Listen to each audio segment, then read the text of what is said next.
तो पूछेगा भाई तुम्हारे सामने कोई रामायण गीता, कोई भागवत, कोई कुरान पुराण कोई तुम्हारे सामने नहीं थे जिन्होंने महात्मा फकीरों ने नहीं बताया कि भाई अच्छा ये बुरा?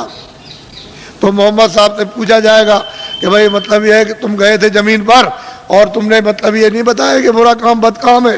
कह लगे मैंने तो इनसे सबसे कहा था कि ये बद काम है, ये नेक काम, इस बुरे काम को मत करना, अच्छे करना, लेकिन इन्होंने मेरी बात नहीं मानी।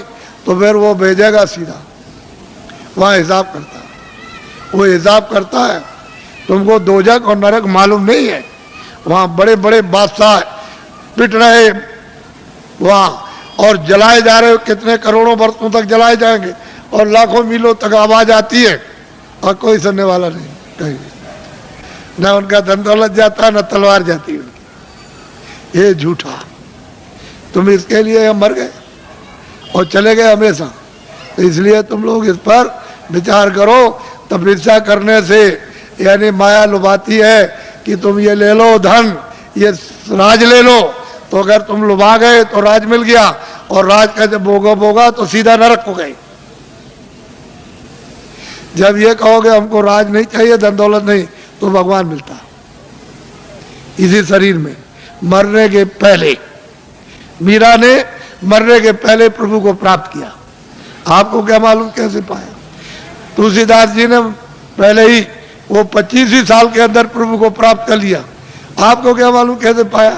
आप क्या जानो? इसलिए आप अमोलक धन लो इस मनुष्य मंदिर में आत्माओं का। ये नामदान है, ये उस तरह की दीक्षा नहीं है या मंत्र वैसा नहीं है, ये आत्म धन का दान है, ये ईश्वरी धन का दान है। जो उसकी कृपा होती है तब कभी कभी महात्माओं को आदेश मिलता है कि इन आत्माओं को बांट दो जो मानव शरीर में है, तो कभी कभी मिलता है मुफ्त में। ये पैसे से नहीं मिलेगा, तुम ये सब रख दो जा करके पूरा आधार का, तो ये चीज़ मिलने वाली नहीं है। ये कभी दिमाग से निकाल देना, ये दौलत पैसे से नहीं मिलती, ये तो मुफ्त बख्शीश में यानी प्रसन्नता से मिलती है। तो तुम्हारे पास कुछ है, तुमने किसी से प्रेम किया? वो कहते हैं कि प्रेम से प्रकट होए भगवान। किसी से किया प्रेम? किसी से नहीं किया। उसी शिव के सामने चोरी करते हो, धोखा देते हो, विष्णु के सामने राम के मंदिर में जाते हो, दूसरों का गला काटते हो। अगर एक भी देवता खड़े होकर के कह दे कि आज से ये बेईमानी मत करना, ये दगेबाजी, तो कहोगे मैं ऐसे देवता को अब नहीं मानता। जो सबके सामने हमारी बुराई कह दे हम नहीं मानते ऐसे, फिर कभी नहीं आप जाओगे। अगर देवता बोल दे, अब उनको कुछ कहना नहीं, आपने समझ लिया, हाँ उन्होंने सुन लिया होगा और आपने समझ लिया उन्होंने कुछ नहीं देखा, वो अंधे, अब हम जो चाहेंगे सो करेंगे, अब चलो हो आए वहाँ। ये हालत तो हमारा है। अब बताओ तुमने प्रेम किससे किया? किससे प्रेम? वो तो कहते हैं प्रेम से मालिक मिलता है, आपने कैसे प्रेम? इसलिए आप सीधा, बहुत सरल है, बहुत सीधा है। कलयुग ने अधिकार आपको दे दिया स्त्री पुरुषों को कि सभी लोग उस परमात्मा को प्राप्त कर सकते हैं, किसी के लिए कोई बंधन नहीं, और सुलभ और सहज और आसान। लेकिन तुम योग तो आप कर नहीं सकते हो, सतयुग और त्रेता और द्वापर का कोई भी क्रिया आप नहीं कर सकते हो। और उन्होंने मना कर दिया गोस्वामी जी महाराज ने कि कलयुग जोग न यज्ञ न ज्ञाना। कहते कलयुग में कोई जोग मत करना, न यज्ञ करना और न आपको ज्ञान होगा। कलयुग में तो कहते हैं कि नाम आधारा, और नाम कौन सा वो मैं बताऊंगा आपको, अभी आपको बताता हूँ। तो आप लोग, आप सब खड़े रहना, बैठना कोई नहीं, खड़े खड़े बताऊंगा आपको और खड़े खड़े करवाऊंगा, घबराइए नहीं। जो जो भगवान का नाम बोलूं सब लोग एक साथ एक आवाज में बोलना, और सब लोग बोलेंगे जो बैठे खड़े, शुद्ध बोलना, शुद्ध, अशुद्ध मत बोलना, शुद्ध बोलना। जो जो नाम मैं बोलता जाऊं आप बोलते जाना, जब मैं अंत में चुप हो जाऊंगा तो आप लोग चुप हो जाना। अशुद्ध मत बोलना, शुद्ध कर लेना। मान लो अशुद्ध बोल दो तो फिर शुद्ध कर लेना दोबारा। इसलिए जो जो नाम बोलते जाना, जब मैं चुप हो जाऊंगा तो आप चुप हो जाना। बोलो जय गुरुदेव। लेकिन थोड़ा सत्संग मिलना चाहिए, तो जरा ठहर जाओ। अभी मथुरा में एक बड़ा कार्यक्रम होने जा रहा, यही दिसंबर में, यानी कार्तिक के बाद जो अगन लगेगा, तो 15 दिसंबर से 21 दिसंबर तक 7 दिन का एक कार्यक्रम होने जा रहा, और उसमें यही साधना और यही मतलब है, अनुभव होता है वहाँ। सत्संग भी मिलेगा और साधन भी और ध्यान भी, सब करोगे आप, और उस समय पर आप अच्छी तरह से कर सकते हो, क्योंकि वो वातावरण ऐसा होगा। फिर एक दूसरा कार्यक्रम इधर पूरब में रखा, यानी हिंदुस्तान के तीर्थों के राजा प्रयागराज इलाहाबाद में त्रिवेणी संगम। तो त्रिवेणी संगम पर 25 फरवरी से, ये तो 96 में मथुरा का, और वो इलाहाबाद का 97 में, 25 फरवरी से 6 मार्च तक 97 में 10 दिन का होने जा रहा बड़ा कार्यक्रम। और वो महामानव कुंभ, यानी माघ मेले के बाद महामानव कुंभ आपको दिखाई देगा। और वो 10 दिन, यानी 7 मार्च को शिवरात्रि है, वो एक दिन पहले ही समापन हो जाएगा, 10 दिन का होगा। आप जरा इसको लिख लेना। और ये जो आपने 5 नाम, 5 रूप, 5 स्थान हर एक के बाजे, ये जो आप लिखाओगे, लिखा हुआ ले लोगे, ये तो यहाँ के लोग आपको दे देंगे। अगर कम पड़े तो आप जल्दी लिख लेना। फिर दूसरी बात यह है कि थोड़ा सा पता भी दे दिया करो, कि कभी कोई पूछा जाती हो कि साधन भजन करते हो कि नहीं करते हो, कि ऐसे गए लेकर के ताक में रख दिया। किसी ने आकर के कभी मिले, पूछा तो कहा कि भाई भजन तुमने ध्यान किया था? कह लगे हमने नहीं किया हो, तो मैं भूल गया था। तो तुम्हारा समय सब बेकार चला गया। तुमको तो दिया था काम के लिए कि भाई तुम जल्दी से अपना काम करो, अपनी जीवात्मा को जगाओ, तो तुमने ताक में रख दिया, वो सोती रह गई। तो बताओ इससे, इस काम में तुम्हें मिलेगा क्या? इससे ना कुछ मिला, ना कुछ मिलेगा, और इस काम से खाली जाओगे। अगर तुमको कुछ करना है तो इसी समय के अंदर थोड़ा 1 घंटा समय निकाल कर अपना आत्म धन जमा कर लो, यही तुम्हारे काम आएगा। जब कोई रक्षा नहीं करेगा उस पीड़ा में, उस दर्द में, और 84 नरकों से अगर बचना चाहते हो, धन जमा करो जल्दी से। ये बहुत सुलभ है, इसमें शरीर पर कोई कष्ट नहीं। बस मन की घेराघारी थोड़ी करनी है कि कहीं उतने समय के लिए न जाए, ये थोड़ा सा रुक जाए, कानों के साथ आके भाई इतना ही काम करना।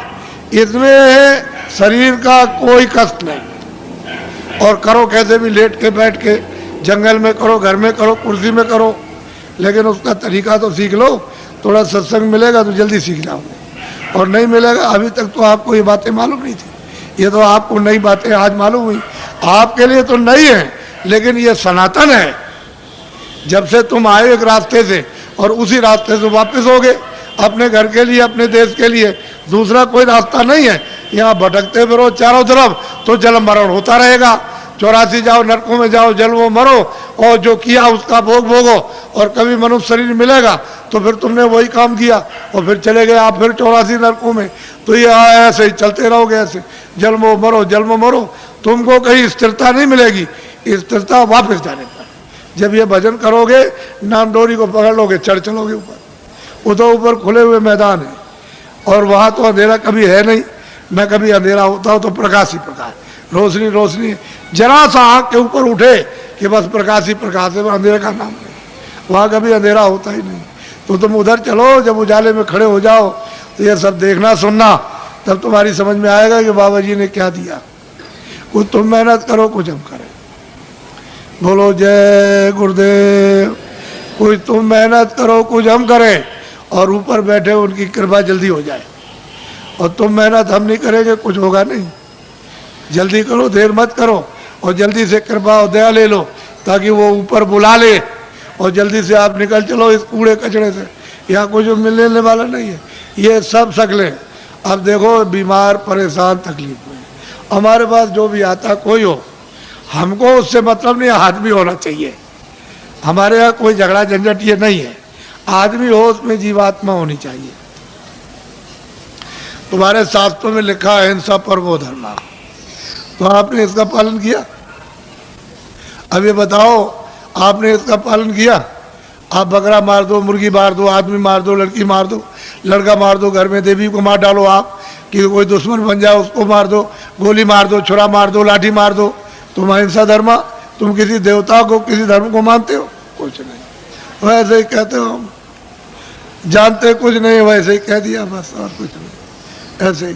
तो इसको समझ लो अच्छी तरह से समझ लीजिए आप मोटी बात को। बोलो जय गुरुदेव। जोर से बोलो जय गुरुदेव, जय गुरुदेव। नाम किसका? अब ये इनको दे देना बच्चा, इनको नोट करा दो, और कुछ लोग जल्दी मिल जाए तो इनका पता भी नोट कर लेना। और कभी कभी इनसे पूछते रहना, यहाँ जो रहते हो उनको, कि भाई भजन करते होगे नहीं। तुमसे जब पूछेंगे भजन के लिए कि बोलो भजन किया कि नहीं किया, तुमने ध्यान किया, सुमरन किया कि नहीं किया, और तुमको मिला तब तो तुम करोगे ही। तुम जरा सा जितने दिन बताया उतने दिन कर लो पहले, बात की बात बाद में सोचना। हर रोज तुम महीने 2 महीने समय दो, नागा मत करना, तब तुम देखोगे तुमको क्या मिलता। तुम एक दिन भी नहीं बैठो तो मैं क्या करूँगा? मैं तो दरवाजे पर आकर काम करूँगा। तो अंदर तुम्हारा घाट है, तो जीवात्माओं का घाट अंदर, वहाँ बैठोगे तब तो काम करूँगा। और तुम बाहर फैले रहोगे तो कैसे काम होगा? तो बाहर से मोड़ूंगा कि भाई बात इधर से लगो, अंदर चलो। अंदर तो खुला हुआ है, खुले हुए लोग, उधर स्वर्ग भी है, बैकुंठ भी, बड़े बड़े लोग हैं, उधर ब्रह्मांड भी है, उधर ब्रह्मा भी मिलेंगे, विष्णु भी मिलेंगे, शिव भी मिलेंगे, देवी देवता भी मिलेगी, ईश्वर, उधर बड़े बड़े अनेकों लोग, अनेकों ब्रह्मांड अनगिनत। लेकिन रास्ते से चलो तब मिलेगा कि ऐसे ही मिल जाएगा? बोलो जय गुरुदेव। अब देखो जितनी तकलीफ आपको हमको सब मालूम है। हम किसी के सिर पर हाथ रख देते हैं तो अपने को फौरन पता चलता है, ऐसे ही रख कर बस इतना ही रख दिया, मालूम हो गया कि तुमको कितने प्रकार की तकलीफें हैं, और यह भी पता चल जाता है कि तुमने क्या अपराध किए। हमने तो आपसे कुछ कहा नहीं, हमने कोई घृणा तो की नहीं, या कोई नफरत की हो आपसे, तो आपको तो ये सोचना चाहिए था। हम तो आपकी भलाई के लिए सोचते हैं, कुछ तकलीफ चली जाए, 1 पैसे 2 पैसे, कुछ बीमारी चली जाए, कुछ परेशानी चली जाए, कुछ ये झगड़ा झंझट चला जाए, 1 पैसे 2 पैसे, 1 आने 2 आने, तो तुम कुछ वो भी नहीं लेना चाहते हो। तो फिर आत्म कल्याण क्या करोगे? कुछ नहीं कर पाओगे। तो अब महात्माओं के पास तो बहुत कुछ होता, तुम्हें लेने नहीं आता, और दे दे तो तुम रख नहीं सकते हो, फेंक दोगे। तुमको अभी क्या मालूम? कुछ नहीं। लो भाई जल्दी से, अब बता दिया, अब कुछ नहीं बताना। ले उनको कागज बांटो और जल्दी से उनको बांट के समाप्त करो। अच्छा लेन में बैठ जाओ, लेन में बैठो, अब लेन में कागज बढ़ जाएगा, कागज ले लेना, कतार लगा लो लेन में, अभी मैं सबसे मिल लूंगा, आपको घबराने की जरूरत